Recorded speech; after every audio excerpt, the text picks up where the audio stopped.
Guys, this is me Lovejit Arora. स्वागत है आप सभी बच्चों का आज की इस क्लास के अंदर। तो चलिए कहानी स्टार्ट करते हैं यहाँ से। क्या आपने थंबनेल पर देखा कि हम लिखने वाले हैं पाइथन का अपना पहला प्रोग्राम। आप बच्चे जुड़ चुके हो क्लास 11th आर्टिफिशियल इंटेलिजेंस और हम कर रहे हैं जी हमारी थर्ड यूनिट जिसका नाम है पाइथन प्रोग्रामिंग। ओके, सो पाइथन प्रोग्रामिंग हम एज पर एनसीईआरटी कर रहे हैं सारी की सारी चीजें। अगर आपने अपनी एनसीईआरटी की बुक खोल रखी है तो कायदे से हमारे पास जो नेक्स्ट टॉपिक आना चाहिए वो यही आना चाहिए कि हम अपना पहला प्रोग्राम पाइथन का लिखना सीखें।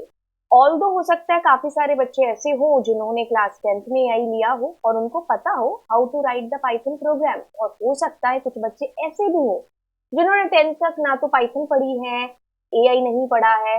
उनके पास या तो आईटी होगा या फिर सीए होगा या फिर इनमें से कोई भी ऑप्शनल सब्जेक्ट नहीं था और आपने कुछ भी नहीं पढ़ा है पाइथन से रिलेटेड, है ना।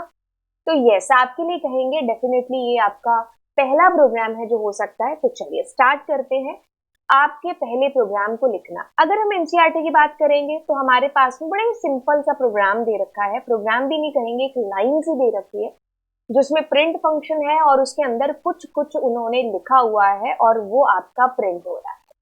चलिए तो हम भी करते हैं सेम चीज। क्या करेंगे, हम आएंगे यहाँ पर जुपिटर नोटबुक पर, जो मैंने आपको लास्ट क्लास में सिखा दिया था कि हम इसको कैसे इंस्टॉल कर सकते हैं।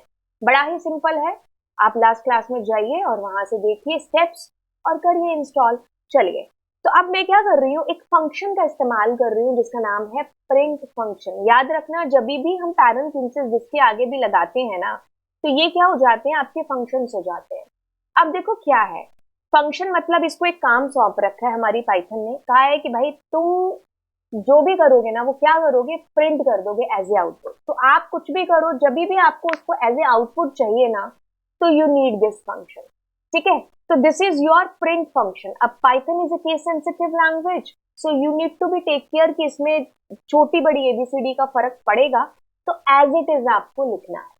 अब क्या है कि इसके अंदर मैं या तो डबल कोट्स इस्तेमाल कर सकती हूँ, सिंगल कोट्स भी इस्तेमाल कर सकती हूँ।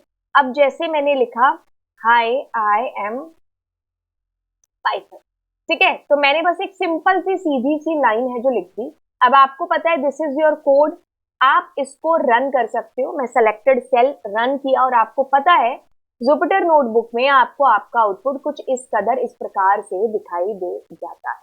ठीक है, अच्छा, अब मैं चाहूं कि अगर मैं यहाँ पर जैसे मैंने ये प्रिंट लिखा है ना, मैं इसको अगर डबल कोट्स में करूं जो मैंने कहा, तो डबल कोट भी आपके पास चल जाएगा, कोई दिक्कत नहीं है, सेम चीज आपके पास में आ जाएगी। तो सिंगल कोट या डबल कोट कोई फर्क नहीं पड़ता। बट हाँ, अगर आपको स्पेसिफिकली अंदर पाइथन को हाईलाइट करके देना है तो अब मैं इसको डबल कोट के अंदर अंदर वाली साइड में लिखूंगी। ठीक है, बाहर तो आपका विल बी सिंगल कोट और अंदर आपके पास इस तरीके से आ जाएगा। मीन्स टू से दैट कि जब आपको कंटेंट ही कोट्स में डिस्प्ले कराना हो, ठीक है, तो इसमें एक ये भी चीज हो जाएगी कि जैसे फॉर एग्जाम्पल मैंने बाहर डबल कोट्स रखे हैं, अंदर फिर उस केस में मुझे सिंगल कोट रखना पड़ेगा। ठीक है, तो ये एक थोड़ी सी चीज है एक्स्ट्रा जो मैंने बताई, आपको ध्यान रखनी है। ठीक है, अभी तो शायद आपको लग रहा होगा कि इससे क्या फर्क पड़ रहा है कि हमें कौन सा कोई हाईलाइटेड करके चीजें प्रिंट करानी है, बट जब होती है ना ये वाली चीज आती है प्रिंट कराने के लिए, तब हमें ये रूल पता नहीं होता। तो मैंने आपको इसलिए रूल पहले बता दिया। तो हम क्या करेंगे, बाहर अगर सिंगल कोट है तो अंदर डबल कोट्स, और अगर बाहर डबल कोट है तो अंदर सिंगल कोट। उस केस के अंदर जब हम ऐसे स्पेसिफिकली किसी को स्पेशली हाईलाइट करके डिस्प्ले कराना चाहते हैं, तो this is your print function. अब हम क्या करते हैं, कुछ भी एक छोटा सा प्रोग्राम ले लेते हैं, जैसे मैंने कोई भी वैल्यू ली, ठीक है, अब मुझे इनकी वैल्यू प्रिंट करानी है। तो in such case I will be doing like this. तो अब P और K दोनों जुड़ करके उनके अंदर की वैल्यू प्रिंट हो जाएगी। सम टाइम वी वांट कि जैसे अगर मैं इसी को कॉपी करूं एंड मैं कहूं कि मुझे कंटेंट के साथ साथ आउटपुट भी दिखाई दे, है ना, तो मैं यहां पर लिखूंगी द आउटपुट इज, और मुझे क्या करना है, यहाँ कॉमा पुट करना है। तो यू विल बी फाइंडिंग कि आपका ये कंटेंट है प्लस आपका आउटपुट कुछ ऐसे आपको डिस्प्ले होगा। तो जैसे आपको आउटपुट आएगा तो आपको अच्छे से पता चल रहा है कि क्या एक्चुअल में चीज है जो हैपन हुई। अब आप इसको कुछ कुछ ऐसे भी कर सकते हो, जैसे फॉर एग्जाम्पल मैं क्या करती हूँ, यहाँ पर ऐसा कर लेती हूँ, डॉट फॉर्मेट फंक्शन का इस्तेमाल कर देती हूँ। और मैं क्या करती हूँ p प्लस के। अब आप ये सोचोगे कि क्या है इस फॉर्मेट फंक्शन का मतलब। देखिए, फॉरवर्ड फंक्शन कुछ भी नहीं है, ये डायनामिकली आपका ऐसे वैल्यू है जो ऐसे रिप्लेस हो जाएगी कुछ, है ना। जैसे मैंने कहा कि कुछ यहाँ पर आपको और करके बताती हूँ। जैसे मैंने कहा p कॉमा k कॉमा, तो मैंने कहा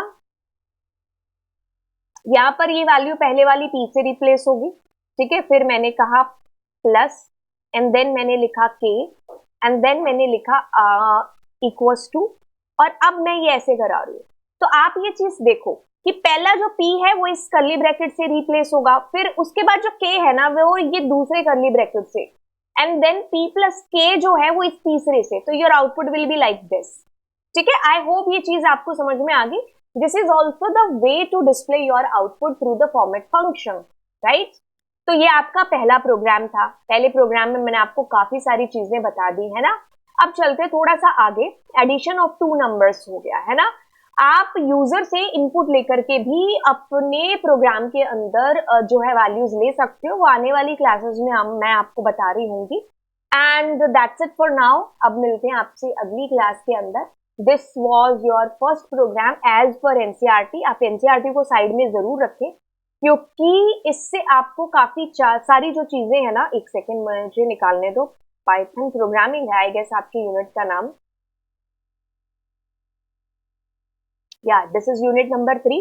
यूनिट नंबर 2 भी आपको दिख जाएगी। हमने यूनिट नंबर 1 तो है जो खैर कर ली है। Okay, so this was the unit. Introduction से लेकर के हमने इसका इंस्टॉलेशन पार्ट है जो देख लिया है, and then we had done this, ठीक है।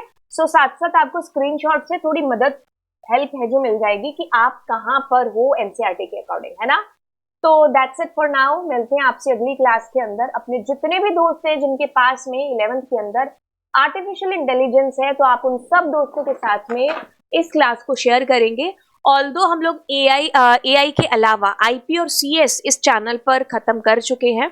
और तो चलिए फिर आपसे मिलते हैं अगली क्लास में। Bye bye all.